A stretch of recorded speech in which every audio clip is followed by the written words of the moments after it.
Hey everyone, welcome to another episode of Being Present in Real Estate, where we talk about all things real estate, but being kind in the process. Being present of mind, being present with your clients, understanding what is going on in the market, being knowledgeable, all things that have to do with just being present in real estate. I am Danielle Tucker Shepard, your host for the next little bit while we talk about something. Now, most everyone at the beginning of the year does vision boards, right? So everybody does their vision boards. We all do those, and making sure everything's plugged in. But we all do our vision boards. And so when I did my vision board this year, I decided I did it a little differently. Not only did I do goal setting, like professional goal setting, I did personal goal setting, I did Christ-focused goal setting, but I also did kindness-focused goal setting. So that's a little different, right? So one of the things is when you show kindness to others, then you get that back, right? So you may not get it back right there, and you may not get it back from those people, but we get it back in return of God's love. So that's always really cool, right? Because we always have that. But let's talk about some other things that I put on my vision board. One thing we talk about in real estate is time is money. Now, we have gotten a bad rap lately for buyers' commissions and that we're greedy people and all this kind of stuff, and we're overcharging and all this. So let's talk about time is money. In every profession, you are paid either hourly, by salary, based on the time that you work, or your expectations. You are paid on a time frame. We're like the only profession, or one of the few, that you are literally paid nothing until you close a deal. So when we use the phrase time is money, it's not supposed to be meant in a derogatory sense, but it's meant for the fact of we don't have the time to waste on people who aren't serious about finishing that buying cycle or that selling cycle. So when you are affronted with someone and they want to be looky-loos and they just like houses and they just want to look at houses, that's great. But if they have no intention of buying, that may be a little bit of a problem. So you're going to have to learn how to set boundaries for yourself and boundaries for your clients of your expectations. What is your time worth? As we keep talking about these buyer agent commissions, we keep talking about letting them know our value. And we talk about the buyer representation agreement. So let's talk about that a little bit. The buyer representation agreement, I'm going to parallel us to attorneys. And I know everybody's going to say, you are not attorneys. You are not in that same class of people, blah, blah, blah. What a lot of people don't know is a lot of real estate agents are highly educated people. Highly educated. Some of them are former lawyers. Some of them have master's degrees. Some of them have doctorate degrees. Some of them are very knowledgeable and worth their knowledge. So I don't want to hear that mess up. Well, they're not lawyers. You can't make that comparison. So I'm making the comparison. When you go to an attorney's office, you always get a free consultation. You get one free consultation. And they talk to you about, what are you needing? What are you needing help with? Are they able to help you? Because if they're not able to help you, they're going to refer you to someone else. So I'm making this comparison because what do we do as agents? We meet our clients and we talk to them and we find out what their needs are and if we're able to help them. And if we're not able to help them, we usually refer them to someone who is. Okay, now I'm not talking referring to a lender or something like that. I'm talking about if they're talking to you about a commercial transaction and you don't do commercial, you'll refer them to a commercial agent. If they aren't in the position to buy a house at that time, you're going to have them put them in a waiting stance until they are. So it's kind of referring to a waiting period. So this is that one parallel. Now, what happens when you're at that attorney's office and you have already said, great, I love everything that you're telling me. They have said, yes, I can work with you.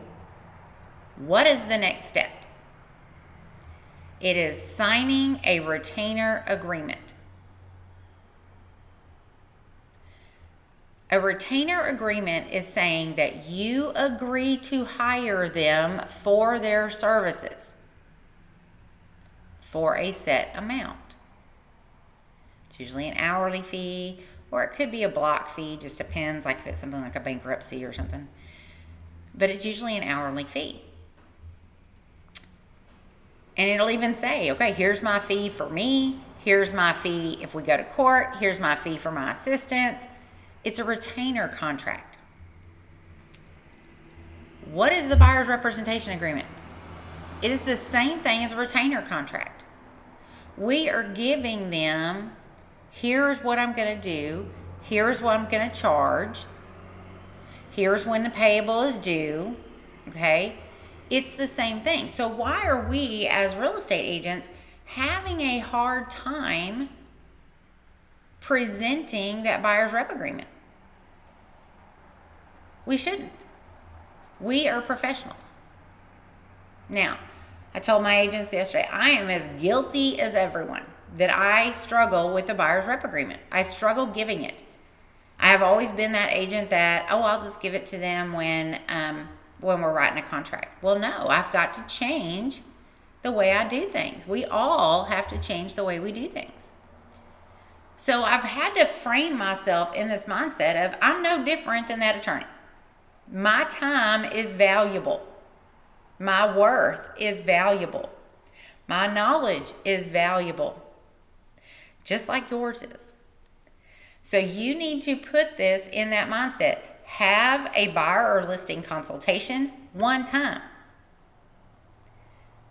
And then say, okay, are we ready to move forward? Or I think I can help you. Or I don't think I can help you. Let me refer you to someone who can. But you've got to get it in writing and you've got to have that conversation. And you've got to be comfortable having those conversations. Your time is money. What you don't want to have happen is you get all the way and you've worked with these people and the next thing you know, you're finding out they're working with other people and they've now decided, because you can't be at their beck and call, that they bounced out. That's not how this game works. And part of that is educating buyers. If we educate them that here's our initial meeting, or sellers, here's our initial meeting, and I keep referring to buyers because that's really where it happens the most. Here's our initial meeting, and here is what happens when we sign our buyer rep agreement. So here's our initial meeting. We've signed our buyer's rep agreement. They're going to stay with you. People respect agreements. They respect contracts. And it says, most of them say it's a contract. So going back to my vision board is all about time is money. And I want buyers to respect my time and my money, because I have always said, I heard this from an old principal of mine, Joseph Welch, and shout out to Mr. Welch. He's now with Houston ISD, doing great things down there. But he always said, don't mess with my family and don't mess with my money. And when you mess with my money, you're messing with my family. So that has kind of always stuck with me. And don't mess with my time, don't mess with my money, and don't mess with my family. So thank you, Mr. Welch, or Dr. Welch now. Thank you, Dr. Welch, for that shout out, or for that pearl of wisdom many, many, many years ago. But just keep in mind, real estate is not always the easiest of games. It's not always the easiest profession. It takes a strong heart, lots of kindness, lots of patience. I'm doing a deal right now that I alluded to before that is not going well. And I have another agent who is partnering with me on it, and she's like, I don't know how you handle this. I don't know how you do this. I don't know how. And I'm like, it is what it is. I can't control other people. So if I can't control other people, I have to control my side. I have to do what's right for my clients, and that's all I can do. Being present in real estate, being present of mind, being kind at all times. Talk to your buyers, get those buyer's representation agreements signed. Remember that your time is money. You guys have a great week. Have a great day today. Enjoy every minute that God has given us on this earth. I wish you all the best. If you ever need anything, never hesitate to reach out to me. I am the broker and owner of Always Here Properties, locations throughout Texas. And if you ever need anything, I'm always here. You guys take care. Have a great week.